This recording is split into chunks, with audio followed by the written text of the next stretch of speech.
So we will get AI without understanding how it works. And there were people saying like, well, we will have giant neural networks that we will train by gradient descent. And when they are as large as the human brain, they will wake up. We will have intelligence without understanding how intelligence works. And from my perspective, this is all like an indistinguishable blob of people who are trying to not get to grips with the difficult problem of understanding how intelligence actually works. That said, I was never skeptical that evolutionary computation would not work in the limit. Like, you throw enough computing power at it, it obviously works. That is where humans come from. And it turned out that you can throw less computing power than that at gradient descent if you are doing some other things correctly. And you will get intelligence without having any idea of how it works and what is going on inside. It wasn't ruled out by my model that this could happen. I wasn't expecting it to happen. I wouldn't have been able to call neural networks rather than any of the other paradigms for getting like massive amount, like intelligence without understanding it. And I wouldn't have said that this was a particularly smart thing for a species to do. This week, there was an open letter calling for AI labs to pause the development of AI systems which are more powerful than GPT-4 for at least 6 months. 1,537 signatures have been collected to address what they say is the profound risks of AI systems and the risks that they pose to society and humanity. The letter emphasizes the importance of carefully planning and managing advanced AI systems and expressed concern about the lack of control over increasingly powerful AI models. It urged AI labs to focus on making existing AI systems safer and more transparent and trustworthy, while also working with policymakers to create robust AI governance systems. The call for a pause purportedly aimed to ensure what they say would be a flourishing future with AI, allowing society to adapt and enjoy the benefits of the technology. A cynical reading of this is, it's just AGI doomers, or it's folks who have a vested interest in OpenAI not being successful. In a way, it's a shame that the first two options take away the attention on the real societal impacts of AI. But there's a problem with this approach. First of all, global competition. With countries like the US and China investing heavily in AI research and development, no single nation would fall behind in this technological race. Implementing a moratorium would only hinder progress in countries that comply, while others continue to advance their AI capabilities. Unstoppable progress. The development of AI is becoming increasingly accessible and affordable, making it nearly impossible to halt its advancement completely. Even if major corporations and governments agreed to a moratorium, individuals and smaller organizations could still continue to work on AI projects. Also, the potential benefits. AI has the potential to revolutionize various industries from healthcare to transportation and could help address some of the world's most pressing problems, such as climate change and poverty. By imposing a moratorium on AI, we risk losing out on these potential benefits and slowing down progress in key areas. And also, managing risks instead of avoiding them. Rather than trying to halt AI development entirely, it would be more productive to focus on understanding, mitigating and managing the risks associated with AI, and this could include developing AI safety measures, ethical guidelines, and regulatory frameworks that help ensure responsible development and deployment of AI systems.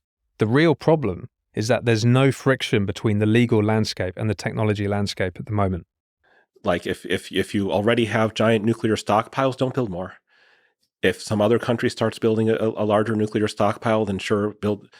Then, even then, maybe just have enough nukes. These things are not quite like nuclear weapons. They spit out gold until they get large enough and then ignite the atmosphere and kill everybody. And there is something to be said for not destroying the world with your own hands, even if you can't stop somebody else from doing it.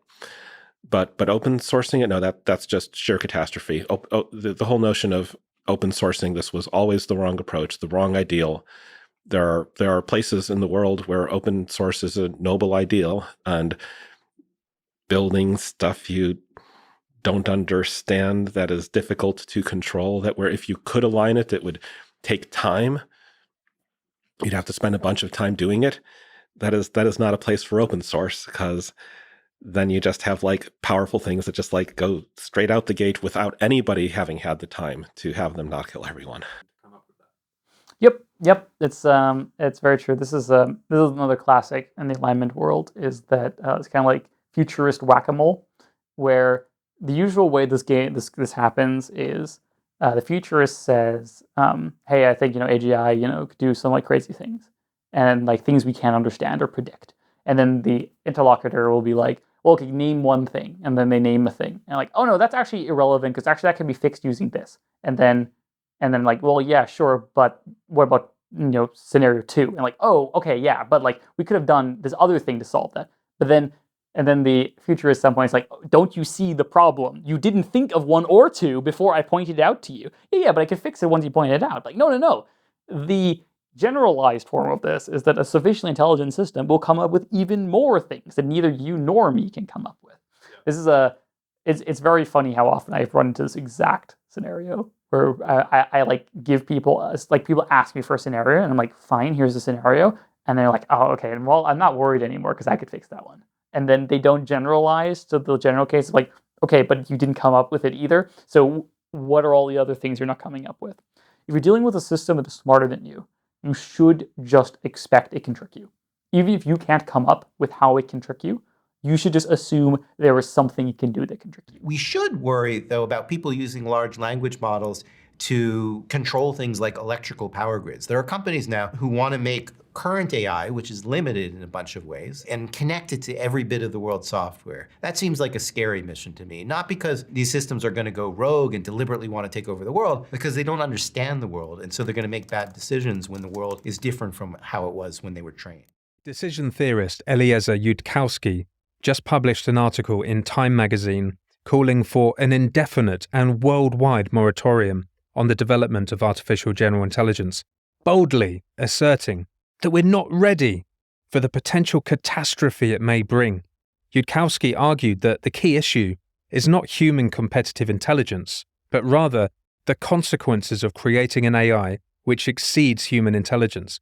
He warns that if we continue on our current path, we risk creating an AI that doesn't care for us or sentient life and may lead to the extinction of humanity.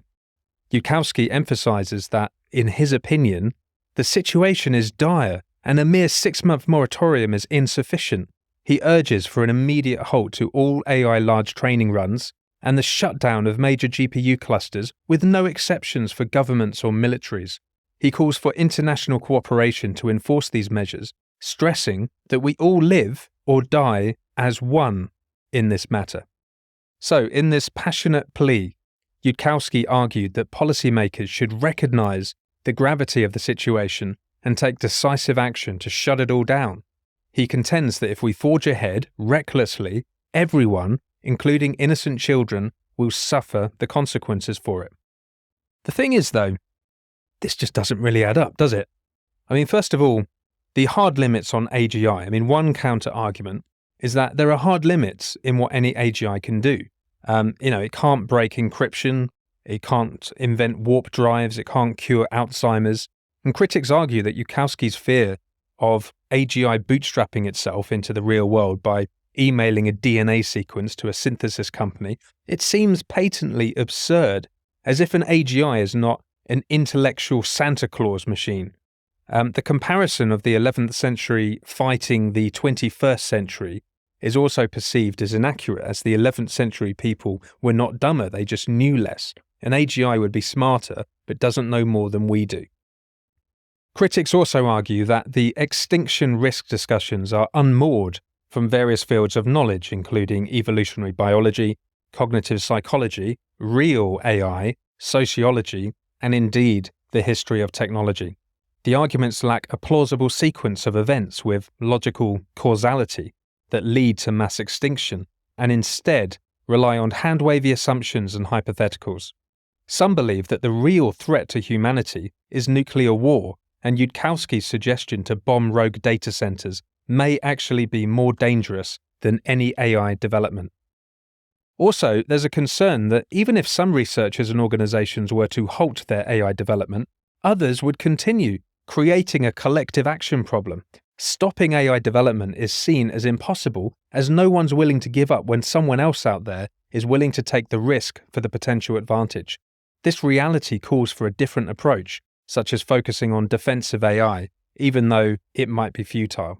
And also there's this thing about a misplaced focus on AI in particular. Some argue that humanity has more pressing concerns, such as the oceans are dying, plastic pollution, increasing inequality, the rise of authoritarianism and nuclear proliferation. This focus on creating apocalyptic doom AGI, it may just be misplaced. The universe should be full of berserkers if that was a likely outcome. Critics question why a superintelligent AI trained on the collective data of humanity would even want to destroy humanity instead of coexisting or even to emulate us. So in conclusion, Eliezer's call for an indefinite and worldwide moratorium on AI development has generated a lot of lively debate, with many questioning the plausibility of his concerns and offering different perspectives. But while the potential risks of AI can't be ignored, it's essential to consider various arguments and potential solutions before making such a drastic decision. To be able to make it look so authoritative at essentially no cost and such volume is like the difference between retail and wholesale. It's like, the difference between a knife and a submachine gun. I mean, you can do harm with a knife, but you can do a lot more harm with a submachine gun. And so I am, an American citizen. I'm really, really concerned about the 2024 elections and how this is going to play out. And these things can move really fast now. So I'll give you a related example. The science fiction magazine, I think might actually be British, called Clark's World. And they have open submissions, so anybody can submit a story, which is a great thing from a social perspective, because we would like, to have new writers discovered and not just have old boys networks and that kind of stuff. And like a month ago, ChatGPT, or maybe it's 2 months ago, let's say, ChatGPT came out. At that point, they were getting no fake stories. And then they got like 1 or 2, and they're like, oh, this is interesting. And then they got like 7 the next day. And then like within a week or a month or something like that, they got like 600 a day. And they actually had to shut down. They couldn't do the open submissions anymore because there was so much computer-generated garbage. I don't think any of those stories were good, but they all took humans time to deal with. And it's going to be like that with misinformation. We may be able to build new technologies to address it, but we don't have anything now off the shelf that works all that well. If we, in one shot, build systems that are so far beyond our cognitive horizon, we can't understand them, and then we turn them on, we die. Obviously. Can we build systems that are 0.5 or 1.5 cognitive horizons, and we just develop much, much better theories to understand them? Now that's a more interesting question. And if we have a 1.5 system, can we use it to build a 2.5 system? And if we have a 2.5 system, can we use it to build a 5 system? And if we have a 5 system, can it understand a 10 system? I don't have an answer to this question, but it doesn't seem obviously impossible to me. It seems obviously probably impossible that if you just get 1000x AGI drops from the sky, you're screwed. You can't understand this thing. You will never understand this thing. We will never, ever understand this thing, and if we turn it on, that's it, and game over. But if we build a much more, that's why I'm focusing on this, like, we get to build the AI. This is a common conversation I have with people, where people are like, wow, Connor, why aren't you like happy about like scaling laws? It makes like our intelligence like predictable. I'm like, no, it doesn't at all. We don't know how to predict how smart AIs are. This is a big problem why the alignment problem is hard. Is people sometimes will be like, oh, it's fine. We'll just wait until it's like just below danger and then we'll stop. And I'm like, first of all, lol, imagine corporations just stopping. B, how do you know you're just one step away from the bad thing before it's already too late? How would you know? And sometimes people like, hand wave something's on scaling laws. I'm like, okay, at which loss does it become super intelligent? Like, please show me the number. Like, no, of course not. That's very silly. It's the ability to predict how powerful a system will be is dependent not only on the agent you're studying, but also on its environment. So you also have to have a very, very strong theory about the environment it's interacting with. And because the environment is the universe, and we don't have super strong predictive theories of the entire universe, we can't predict this kind of stuff. And this is at the core of why I think this is hard. I think if we could all agree to just like slow the fuck down, let's just like go only like teeny micro steps until we've like developed as much theory as humanly possible, and then we take one more micro step, and then we develop as much theory as humanly possible, and we take one more micro step, yeah, I think we'd be fine. Probably. Maybe not. Maybe one of those micro steps still kills us, but it's like possible. But like currently, we're not even trying. Like currently, we're just like, let's just make as big a steps as possible, as often and as fast as possible, and just see what happens, lol. As AI continues to advance, it's crucial for researchers, policymakers, and society as a whole to engage in an open and frank discussion about the potential consequences and the best path forward. With a balanced approach to AGI development, we can be able to harness its power for the betterment of humanity while mitigating the risks it may pose. Thank you.